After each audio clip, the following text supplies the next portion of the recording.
कोलकाता और पश्चिम बंगाल के कई इलाकों में बाढ़ जैसे हालात बने हुए हैं। इस पर बंगाल के मंत्री सुजीत बोस ने केंद्र सरकार को घेरते हुए बड़ा आरोप लगाया है। मंत्री का कहना है कि केंद्र सरकार बिना पूर्व सूचना के पानी छोड़ रही है, जिससे राज्य में अचानक बाढ़ की स्थिति बन गई है। उन्होंने कहा कि केंद्र की यह लापरवाही लोगों की जिंदगी पर भारी पड़ रही है। कई गाँवों और इलाकों में जल भराव की स्थिति है। इसके साथ ही उन्होंने SIR विवाद को लेकर भी टिप्पणी की और कहा कि देश के हर नागरिक को किसी भी भाषा में बोलने का हक है। सुजीत बोस ने कहा कि ये कहना गलत है कि दूसरे राज्यों में कोई परेशानी नहीं होती। भाषा पर टिप्पणी करने वालों को सोच समझकर बोलना चाहिए। फिलहाल प्रशासन राहत और बचाव कार्य में जुटा है, लेकिन मंत्री का ये बयान सियासी हलकों में चर्चा का विषय बना हुआ है।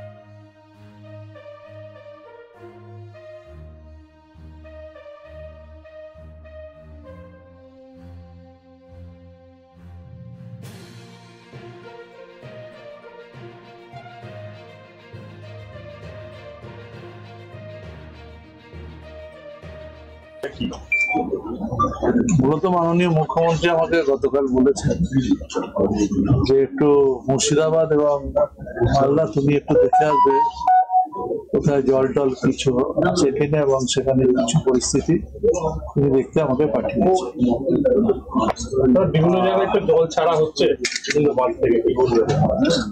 বিভিন্ন জায়গা থেকে আপনারা জানেন, বিশেষ করে আমাদের যে অঞ্চলটা এখানে আছে বারওয়ান, সুতি এবং শামশেরগঞ্জ, বিশেষ করে বারওয়ানে যেখানে জলটা আসে এখানে মূলত ম্যাসেঞ্জার থেকে জল ছাড়লে পরে এখানে প্রচুর জল হয়েছিল এবং আপনারা জানেন মাত্রাতিরিক্ত জল যদি এখানে আসে তাহলে জায়গাগুলো খুবই ভরে যায়। আর আমাদের বিশেষ করে সরকারের অনেক তৎপরতাও আছে এবং সেটা মাননীয় মুখ্যমন্ত্রী তিনি সবটাই মনিটরিং করেন। আমাকে যেমন এখানে বলেছেন যে এটা দেখে একটু সুতি দেখে নেবে, শামশেরগঞ্জেও কিছু ভাঙন হয়েছে, সেগুলো আমরা দেখে আমি মালদা যাবো। আর কিছু ড্রাই ফুড আমি এনেছি, অর্গানাইজ করেছি, সেটা কিছু মানুষের কাছে তুলে দেবো।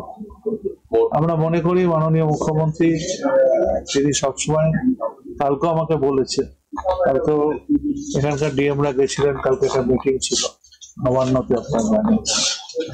তারপরে ইন্ডোরে আমার সঙ্গে দেখা হয়েছে, যদি কখনো বলেছেন যে তুমি যাচ্ছ কাজ সকালে, আমার বলা আছে তুমি আমার মনে হয় দেখুন এই যে জল বিভিন্ন জায়গায় হচ্ছে, কোথাও ডিবিসি, কোথাও ম্যাসেঞ্জারের বাঁধ, কোথাও বিভিন্ন জায়গায় মানে জল ছেড়ে দেওয়া হচ্ছে এবং বাংলার বিরুদ্ধে একটা চক্রান্ত বিভিন্ন জায়গায় হচ্ছে। আমি মনে করি এই চক্রান্ত অনেকদিন ধরেই চলছে। বাংলাকে ছোট করবার, বাংলাকে খাটো করবার জন্য একটা প্রবণতা সবসময় দিল্লির আছে। তা আমি মনে করি আমাদের সরকার সবসময় একটা পজিটিভ চিন্তা ভাবনা নিয়ে চলে এবং মানুষের কথা ভেবে মাননীয় মুখ্যমন্ত্রী সবসময় আমি ছিলাম করবে তাদের বিজেপি তাদের পাশে থাকবে না, আমি তো সবসময় নেগেটিভ কথা, আমি তো নেগেটিভ কথা মুখ্যমন্ত্রী। দেখুন আমি একটা কথা, আমি পুজোর সঙ্গে যুক্ত আছি, আপনারা সকলেই আমি ছোটবেলা থেকে পুজো করি। বহু কমিটি আছেন যারা ছোট ছোট কমিটি, তাদের পুজো প্যান্ডেল, লাইট, ঠাকুর প্রতিমা করতে গেলে তাদের পয়সার দরকার লাগে। ছোট কমিটি কি করে পুজো করবে?